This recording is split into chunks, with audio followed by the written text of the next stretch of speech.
پڑھتا ہے اور لوگوں کو دھوکے بھی دیتا ہے. کچھ لوگوں نے داڑھی صرف اس لیے رکھی کہ لوگوں کو ٹوپی پہنائے, لوگوں کو دھوکہ دے.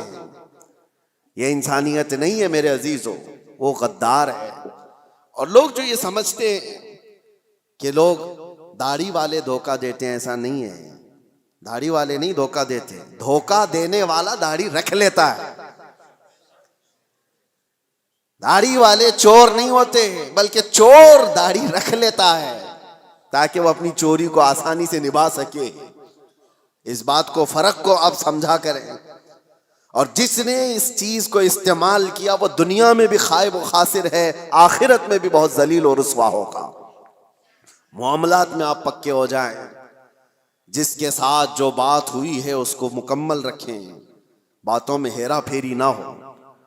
جھوٹ بولنا اور دھوکہ دینا, آج جیسے کہ لوگ معاملات میں شک کرنے لگ گئے کہ مسلمانوں کے ساتھ ڈیل کرنا مشکل ہے, کہ پتہ نہیں ہے کب بھاگ جائے کب دھوکہ دیتے. نہیں میرے عزیزو, اللہ کے نبی صلی اللہ تعالیٰ علیہ وسلم نے وہ معاشرہ بنایا تھا جہاں لوگ فخر کرتے تھے مسلمانوں کے ساتھ تجارت کرنے میں, اس لیے کہ دھوکہ اسلام میں جائز نہیں. اور ایک بات میں آپ کو بتا دوں, لوگوں نے یہ محسوس کر لیا ہے کہ صرف مسلمان کو دھوکہ نہیں دینا چاہیے, غیر مسلم کو دے سکتے ہیں. اسلام کسی بھی انسان کو دھوکہ دینے کی اجازت نہیں دیتا, چاہے وہ ہندو ہو, کرسچن ہو, یہودی ہو, کسی بھی. غش جس کو کہتے ہیں, دھوکہ اسلام میں جائز ہی نہیں. کسی صاحب نے ہم سے کہا تھا کہ بغیر ٹکٹ کے میں سفر کر لیتا ہوں. کہا کیوں؟ کہا وہ ہماری تھوڑی نہ ہے, وہ تو ان کی ہے, حکومت اس کی ہے, اور وہ تو لوٹ کے کھا ہی رہے ہیں. میرے عزیزو, چور اگر چوری کر رہا ہے تو تو برابر کی چوری کرے گا, کسی کی بھی ہو, یہ جائز نہیں ہے. اسلام میں غش اور دھوکہ کسی طرح سے جائز نہیں. کئی ایسے مسائل ہمارے پاس آتے ہیں, جاب کرنے والے بچے نوکریاں کرتے ہیں کمپنیوں میں, ان کے مالک نان مسلم ہیں. کئی مرتبہ وہ یہ پوچھتے ہیں کیا ہم اپنی کچھ چیزیں ان سے چھپا کر کے حاصل کر سکتے ہیں جبکہ غیر مسلم ہیں؟ نہ, جائز نہیں ہے. بلکہ وہاں تمہارے لیے اور بڑی ذمہ داری ہو جاتی ہے, اور بڑی ذمہ داری ہو جاتی ہے. صرف تمہارے اس کے ساتھ معاملات ہی نہیں ہے, بلکہ اس وقت تم اسلام کے ریپریزنٹیٹیو ہو, وہ تمہارے ذریعے سے اسلام کو دیکھ رہا ہے. انگلینڈ میں ایک مسئلہ ایسا پیش آیا تھا, بس کا ایک کنڈکٹر ٹکٹ دیتے دیتے اٹھنی, جس کو وہاں پر پینی کہا جائے, ہاف پاؤنڈ, ہمارے یہاں کی اٹھنی جس طرح سے ہو, 1 روپے کے 2 حصے, ہاف پاؤنڈ ایک بندے کو زیادہ دے دیا اس نے ٹکٹ میں, ٹکٹ کے بچت میں واپس. اور اس کے بعد ہو سکتا ہے غلطی سے اس طرح پیسے آ جاتے ہیں. وہ مسلمان تھا, اس نے رکھ لیا, اور اس کو پتا بھی ہے کہ میرے پاس ہاف پاؤنڈ زیادہ آیا ہے. وہ رکھ لیا. سفر تقریباً 1 گھنٹے کا تھا. کئی مرتبہ وہ بندہ سوچتا بھی رہا کہ ہاف پاؤنڈ واپس کر دوں. پھر اس نے دل میں یہ سوچا, ہاف پاؤنڈ سے اس کا ہونے والا کیا ہے, یہ تو اچھی سیلری والا ہے, ہاف پاؤنڈ سے اس کا کیا بھلا ہونے والا ہے, میرے پاس رہ گیا تو کون سی بڑی بات, رکھا رہا. لیکن میرے عزیزو, ایک بات میں آپ کو یہ بھی بتا دوں, بزرگوں نے فرمایا جس کو حلال کھانے کی عادت ہو, اگر غلطی سے کہیں حرام لقمہ اس کے پاس آ جاتا ہے تو غیب سے اللہ تعالیٰ اس کی حفاظت کا انتظام کرتا ہے. ہاں, یہ بات یاد رکھنا. آپ حلال کھانے کے عادی ہیں, کبھی حرام لقمہ آپ کے پاس آ گیا تو آپ کے ہاتھوں میں کپ کپی آ جائے یا آپ کے منہ میں متلی آنے لگ جائے, اللہ حفاظت فرماتا ہے, کوئی ذریعہ پیدا کرتا ہے. وہ بندہ ہے 1 گھنٹے کے سفر میں کشمکش میں تھا, اخیر میں اترنے سے پہلے اس نے سوچ لیا ہاف پاؤنڈ سے اس کا کچھ نہیں ہوتا تو میرا کون سا ہوتا ہے, میں کیوں رکھوں, میرے لیے کہاں حلال ہے. لے جا کر کے اس کنڈکٹر سے اس نے کہا کہ یہ آپ نے مجھے ٹکٹ سے واپس دینے کے وقت زیادہ دیا تھا, یہ آپ کے پیسے لے لیجیے. اس نے رکھ لیا. کنڈکٹر نے کہا غلطی سے نہیں دیا تھا, جان بوجھ کے دیا تھا, غلطی سے نہیں دیا تھا, میں جانتا ہوں تو مسلمان ہے اور میں پچھلے کئی سالوں سے اسلام کو پڑھ رہا ہوں، اس کی امانتوں کو پڑھ رہا ہوں، اور آج میں دیکھنا چاہتا تھا کیا اسلام کا وہ اثر آج بھی باقی ہے؟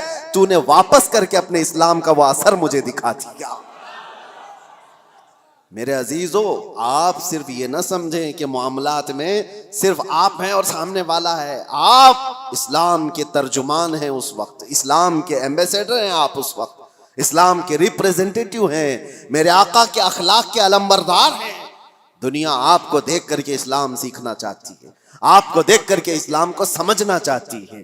کتابوں سے پڑھا ہوگا، عمل سے سمجھ جاتے ہیں، اس لیے اپنے معاملات کو صحیح کرو۔ جو بات میں عرض کر رہا تھا وہ انسانیت کی، انسانیت اسلام نے جو سکھائی ہے، میں چیلنج کے ساتھ کہتا ہوں پوری کائنات میں اس کا مثیل، اس کی نظیر نہیں لا سکتے، نہیں لا سکتے۔ اللہ کے نبی صلی اللہ تعالی علیہ وسلم نے انسانوں کے احترام کے لیے ہی تو بیان فرمایا۔ اس مکہ میں جہاں بیٹیوں کو مار دیا جاتا تھا، لڑکیوں کو دفن کر دیا جاتا تھا، اللہ کے رسول صلی اللہ تعالی علیہ وسلم نے وہ انقلاب نہیں پیش کیا کہ ایک بیٹی بھی اگر تم نے پال کر کے اس کی شادی کر دی، حضور فرماتے میری شفاعت اس پر واجب، وہ جنت کے لیے میرے پاس آئے۔ بچیوں کے حقوق کو بڑھایا، ماں اور بہنوں کے حقوق کو میرے آقا صلی اللہ تعالی علیہ وسلم نے کیسے بیان فرمایا؟ پہلے بہنوں کے حقوق نہیں دیے جاتے تھے، اور شریعت میں آج ان کا حصہ ہے۔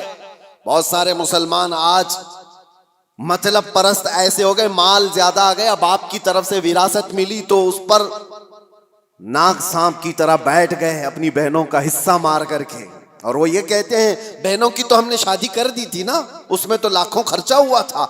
ارے وہ کھانا کھلائی ہوئی چیز کو تم انگلی ڈال کر کے الٹی کروانا چاہتے ہو؟ کسی بہن کی شادی کروانا یہ وراثت کی حصوں میں سے اس کو ڈیڈکٹ نہیں کیا جائے گا، وہ تو تمہارا اخلاقی فریضہ تھا جو تم نے ادا کر دیا، وہ تمہاری اخلاقی ذمہ داری تھی جو تم نے ادا کیا۔ بہنوں کا حصہ ماں باپ کی وراثت میں سے جتنا قرآن نے بتایا ہے اتنا دو، ورنہ قیامت کے دن ایک بالشت زمین کے بدلے 7 زمین و آسمان کا توق بنا کر اس کے گلے میں ڈالا جائے گا، وہ اٹھا نہیں پائے گا، اور بہت بڑے عذاب میں مبتلا ہوگا آخرت میں، بہت بڑے عذاب میں۔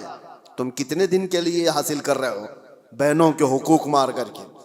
لوگ یہ سوچتے ہیں، اور ویسے ہی باپ جب مرا ہوتا ہے تمہاری بھی عمر 40 کے آس پاس ہو رہی ہوتی ہے اکثر، بچے کتنے تمہاری زندگی کے؟ 15-20 سال، ان 15-20 سالوں میں اپنی بہنوں کے حقوق لے کر بیٹھ جاتے ہو، کیا تمہارا حاصل ہوا آخرت کے عذاب کے علاوہ؟ اللہ تعالیٰ نے قرآن میں جو بیان فرمایا اس کو پورا ادا کرو۔ لوگ یہ سمجھ بیٹھے کہ جس کا جتنا آ جائے وہ ہمارا ہے، یہ اسلام نہیں ہے۔ 40 سال تک بھی اگر تمہارے پاس کوئی اس کا مانگنے والا نہ آیا تب بھی وہ مال تمہارا نہیں ہے۔ حدیث پاک ہے، میں آپ کو صرف اور صرف اس کی ایک جھلک بتا دوں۔ حضور پاک صلی اللہ تعالی علیہ وسلم نے فرمایا کہ بنی اسرائیل کا ایک شخص، بنی اسرائیل میں 3 لوگ ایسے تھے جو ایک پہاڑ کی چٹان کھسک آنے کی وجہ سے غار میں پھنس گئے۔ وہ تو پناہ لینے کے لیے رکے تھے اور ایک چٹان آ کر غار کے منہ پر گر گئی، پھنس گئے، وہی قبر بن گئی۔ رونے لگے، گڑ گڑانے لگے، کوئی ان کے پاس آسرا نہیں تھا کہ نکل جائیں۔ تینوں نے یہ طے کیا کہ ہم دعا کرتے ہیں اللہ کی بارگاہ میں، ہو سکتا ہے اللہ تبارک و تعالیٰ دعاؤں کے ذریعے سے اس پہاڑ کی چٹان کو ہٹا دے۔ تو تینوں نے کہا اپنی اپنی نیکیاں یاد کرو جو زندگیوں میں کی گئی تھی۔ یہ صحیح حدیث ہے، میں آپ کو بتا رہا ہوں کون سی چیزیں اللہ کی بارگاہ میں مقبول ہیں۔ اس میں سے ایک بندہ اللہ کی بارگاہ میں سجدہ ریز ہوا، اس نے کہا اے اللہ تو جانتا ہے میں اس وقت تک گھر میں کھانا نہیں کھاتا تھا جب تک اپنی ماں کو نہیں کھلا دیتا تھا۔ اس کی بوڑھی ماں تھی، ایک رات وہ آیا اور بچے بھوکے تھے، اس وقت بچے باپ سے لپٹ گئے کھانے کے لیے۔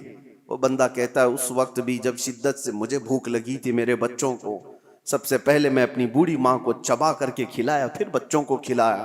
اے رحمان اگر تجھے یہ ادا پسند آئی ہو میری زندگی کی تو اس پہاڑ کی چٹان کو ہٹا دے۔ پہاڑ کی چٹان تھوڑی کھسک گئی، لیکن اتنی نہیں کہ وہ لوگ نکل سکتے۔ دوسرے نے سجدہ کیا اور اللہ کی بارگاہ میں دعا کیا، اے رب العالمین تو بہتر جانتا ہے میں اپنے چچا کی بیٹی کا عاشق تھا اور ہمارے درمیان محبت چلتی تھی. ایک دن ایسا آیا کہ سارے لوگ چلے گئے اور ہم دونوں تنہا تھے. ایک عاشق اور معشوقہ دونوں کسی جگہ تنہا ہو جائیں تو شیطان تیسرا آ ہی جاتا ہے. دونوں کہتے ہم گناہ کا پورا ارادہ کر لیے تھے, کوئی نہیں تھا, مگر میرے اس چچیری بہن نے مجھ سے کہا کہ ڈرو اللہ دیکھ رہا ہے, ہم تنہا نہیں ہیں. اور اس دن سے آج تک اے رب العالمین میں نے اپنے جسم کو گناہ کے دھبے لگنے سے بچا رکھا ہے. موقع تھا گناہ کا مگر تیرے خوف سے میں نے گناہ نہیں کیا. اس نیکی کو اس نے وسیلہ بنایا تو چٹان کھسک گئی. تیسرا جو بندہ تھا جو مجھے بیان کرنا ہے آپ کے سامنے, جو میرے ٹاپک ہے, جو ہمارا آج کا عنوان ہے, تیسرا بندہ وہ کہتا ہے کہ اے رب العالمین تو جانتا ہے کہ میں مزدوروں کو اپنے ہاں کام کے لیے رکھتا تھا, کام کراتا تھا, زمینوں کا مالک تھا. ایک مزدور ایسا بھی آیا میری زندگی میں کہ اس کی ماہانہ تنخواہ دی جانی تھی لیکن اس سے پہلے وہ غائب ہو گیا. توجہ, یہ بندہ کہتا ہے اللہ میں اس کی مزدوری کو, اس کی تنخواہ کو رکھ لیا, چاہتا تو کھا لیتا جیسے سارے سیٹ کھا بیٹھتے.